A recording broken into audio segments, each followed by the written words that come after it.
আল্লাহ নবী সাল্লাল্লাহু আলাইহি সাল্লাম বলছেন, কিয়ামতের দিন আল্লাহ তাআলা ওই ব্যক্তির দিকে তাকাবেন না।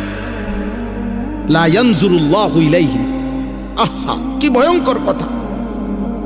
ওয়ালা ইউযাক্কিহিম ওয়ালা ইউকাল্লিমুহুম, আল্লাহ তাদের দিকে তাকাবেন না, আল্লাহ তাদেরকে গুনাহ থেকে পবিত্র করবেন না, আল্লাহ তাদের সাথে কথাও বলবেন না, ডাক দিবেন না ফরমান।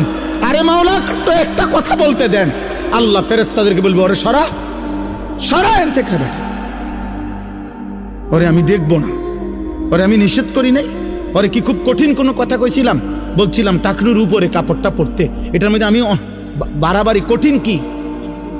হাঁটুর অল্প একটু উপরে টাকনুর উপরে পড়তে বলছি আমি তারে বেশি কঠিন কি বলছিলাম? আমার কথা পাত্তা দিল না কেন? যা, তোর সাথে কথা নাই,